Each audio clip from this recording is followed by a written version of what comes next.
Hi, Carolina. Hope you're doing well. I've just discovered that someone, I think, mistakenly took my copy of Level 2A, which had a bookmark where we were.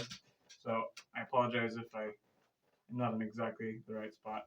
Um, but I'll for next time I'll have time to go back and check the old videos and see where we left off. But if anything, I'm going to err on the side of going a little too far ahead. So let's see here. I think a good thing to talk about would actually be around here. So this is page 34 and 35. So we know some scales already, and these books tend to use what they call five-finger scales.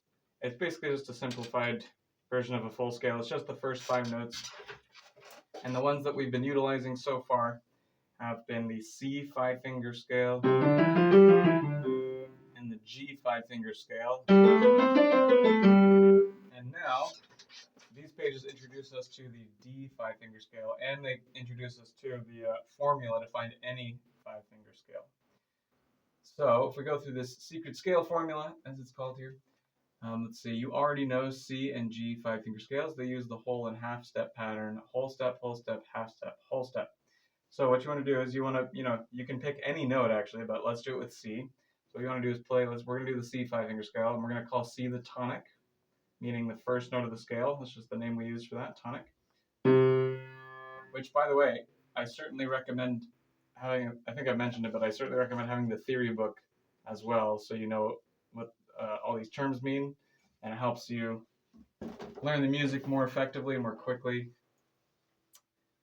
and develop a sense of musicianship. But so tonic, the first note of the scale, okay, and then from there we go whole step, half step, whole step. So tonic, whole, half, whole, basically. Tonic, whole, half, whole.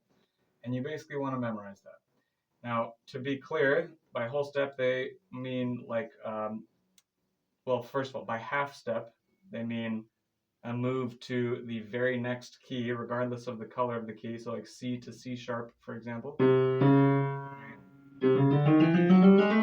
Okay, those are all half steps, going from one key to the next key. Versus a whole step, which is 2 half steps. So from C to D, for example.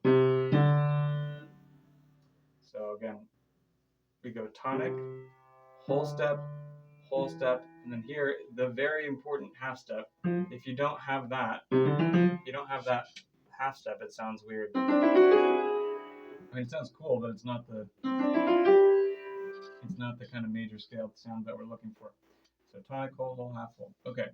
And then you can play what's called your one chord, meaning a chord built on the first note of the scale, the tonic, by just playing the first, third, and fifth notes of that five-finger scale. And I'm just following along here. And then you can make your 5/7 chord, meaning a chord built on the fifth note of the scale, G. You can do a simplified version of a 5/7 chord by playing the fifth and fourth notes of that scale. And then they're just taking us back to our C chord here.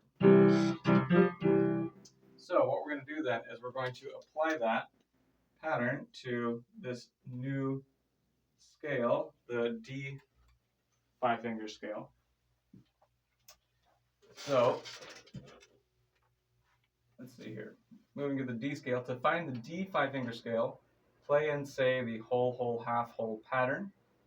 And then it says, notice finger 3 rests comfortably on the black key. So now D is our tonic, our 1, because we're doing the D scale. So that's D is number 1, E is number 2, etc. And we go tonic, whole, half, whole. So what a lot of people do when they're learning a new scale is they just kind of assume that it's going to be all white keys. You can probably already hear that something is a little bit different than like the C scale, for example. Right, like the C five-finger scale sounds like joyful, but if we just use all white keys starting on D, it's not very joyful, right? It's like sad, sad sounding, and that's because if we just use white keys, we're not following the correct interval pattern here. So tonic, whole, and then a whole step up from E would be F sharp. So that's where we get that from. And then we continue, we have our half step, so F sharp to G, and then A. So we end up with D, E, F sharp, G, A. Right? So the pattern of white and black keys will be different for all of these scales, or for most of these scales, but what won't be different is the interval pattern of whole steps and half steps. That's actually the definition of a scale. If you define the major 5-finger scale, you have to define it in terms of whole steps and half steps, basically. Okay, so now we can play our chords. The two most important chords are our 1 chord and our 5/7 chord.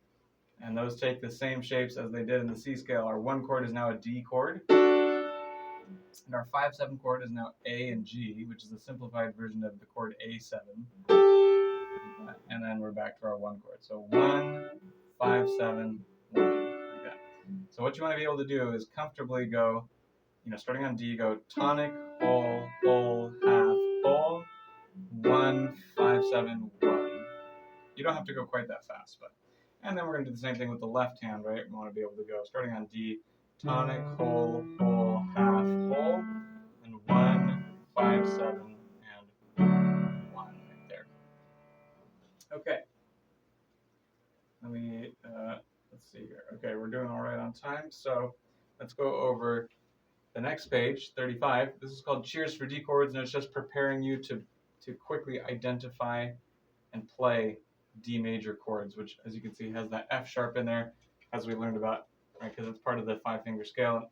For chords, we typically, not always, but we typically stack them in thirds, or we often stack them in thirds. Okay, so it's basically just a D chord here, which is D, F sharp, and A all together. And then another one here. And then your left hand's going to go over and play one here, and then right hand way up here. And then and those are called blocked chords, meaning the notes are played simultaneously all together. And then we're going to play broken versions of these chords, so one note at a time. Like that. Obviously, the last one is blocked. And then we're going to shift to C chords, I think just to prepare you to have to go back and forth between chords. 1, 2, 3, 1, 2, 3. And you repeat measures 1 through 8 to end.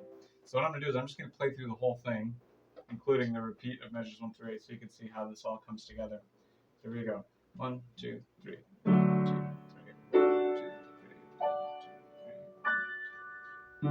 2, 3. 1, 2, 3.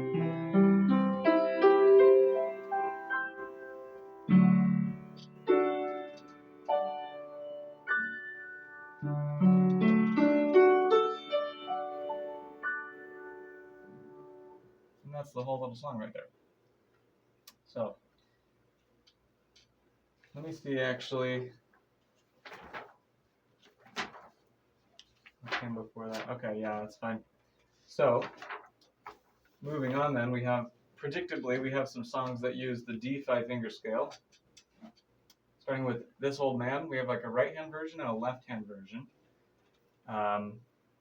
The only thing that really confuses people here is if you look at measure 3 of the right-hand version, it says cross left hand over. So what they mean is, right, and then you're literally going to cross your left hand over and use your second finger to play the one note that is out of reach for your right hand's 5-finger scale. Right? The right hand, if you're staying on the 5-finger scale, goes up to A, and we don't really want to move that out of the way, so you're just having your left hand play that. Like that. Now contrast that to measure 3 of the left hand version down here. Right? Now it says 2 crossover. It doesn't say right hand crossover, it just says 2 crossover. So this time they mean still left hand. You're going to cross your second finger over to reach that B. Now you might think, well, why would we do that when over here we use the other hand? And the reason is just because both crossing hands and crossing fingers are skills you need to have, skills you need to develop. So they just kind of arbitrarily put those in there to force you practice those skills basically. But I'll go ahead and leave it there. That's 3 pages to work on. And hope you have a great rest of your week, and we'll see you in the next one.